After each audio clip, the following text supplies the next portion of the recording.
CMUEagles.com with Central Methodist head women's basketball coach James Arnold as his team prepares to travel to Benedictine on Saturday. Tip-off is 2 p.m. Central Time in Ralph Nolan Gymnasium. Coach, Benedictine off to a 2-0 start in league play, 7-4 overall. Just give a general synopsis about their team. Well, they played a tough schedule. They've had some down moments as they're trying to replace a lot of really nice players from the last 2 years. They've also had some really nice wins. Obviously, starting the league played 2-0. They beat a really good College of St. Mary's team out of Omaha pretty handily at home. So we know we have a tall task. They shoot the ball again very well from the perimeter. That seems to be a staple of Coach Folsom's coach teams.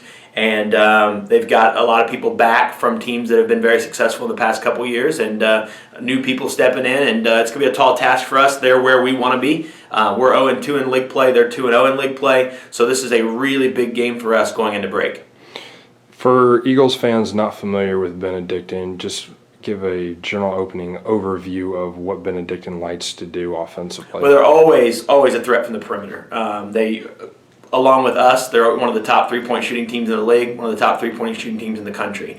They're very interchangeable, which makes them very tough. Their forwards come out and play on the perimeter, and their guards can go in and play on the block a little bit. They run a lot of flex cuts, a lot of different screening action, which make them very tough to guard. They're very disciplined offensively.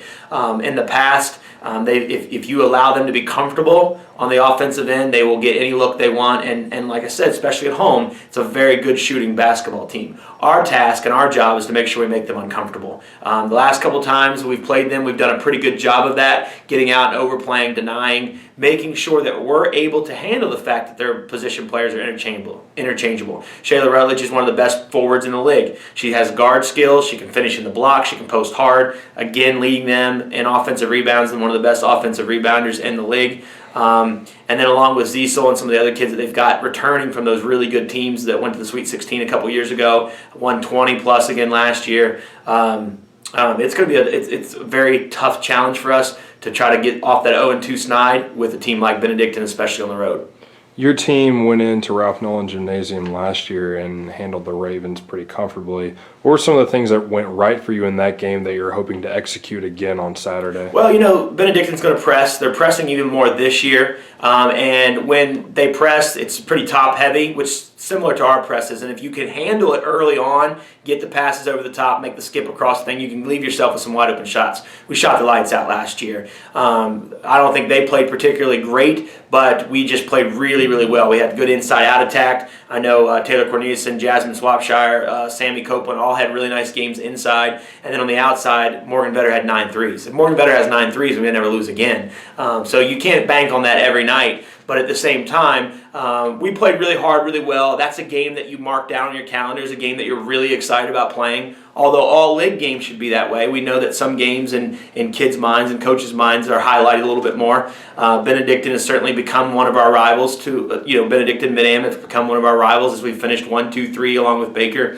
the last couple years with them. And we played really well over there the last couple times we played. We won a tournament game there 2 seasons ago, and then we won there last year. And so we're hoping that we have a great chance to go up there and figure out a way to get another one. One of the primary differences between those two games and this game is the presence of Kyra Williams, who will be out for a few weeks. Her absence has been noticed in your team's offensive struggles, but what are some of the things that she brought to the court for your team, and how do you replace her? Well, she brought a strength that maybe was a little bit of Benedictine's weakness in the fact that she could really get by people, and we've missed her in these last couple games and late in the game against College of the Ozarks when she went down. We've been pretty fortunate the first 3 years. We haven't been injured.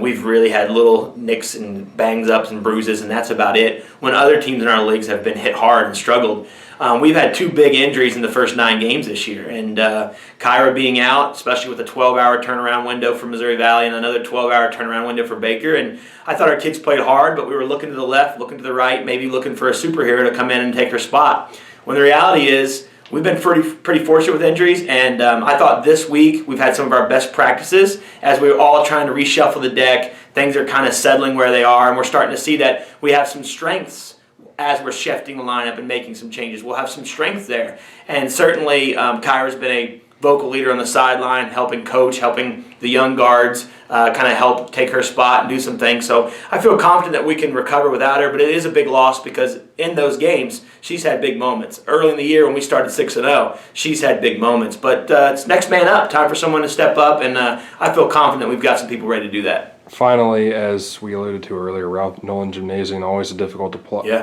place to play, especially in conference games. What are some of the things that your team has to do well and execute offensively and defensively if you want to move to 1 and 2 in league? Well, the first thing we got to do is handle the pressure. We got to make sure, especially without Kyra, I'm sure we're going to see lots of ball pressure early on, 94 feet. If we can handle that, we're going to get some looks on the other end, and that could help our offensive struggles. Could allow us to get some open shots, which would be big. Secondly, we've got to know who we're guarding and what they do. The Reed kid is a forward that can shoot the three as well as go off the bounce. Shayla Rutledge, we talked about, is a kid that's got guard skills. We're going to have to sit down and defend those kids. And then, most importantly, we're going to have to make them guard us. Without Kyra in these other 2 games, and I've seen it improve a little bit this week in practice, it's gotten a lot better, but we've got to make sure we're patient enough on the offensive end to allow things to open up. Don't force things that aren't there.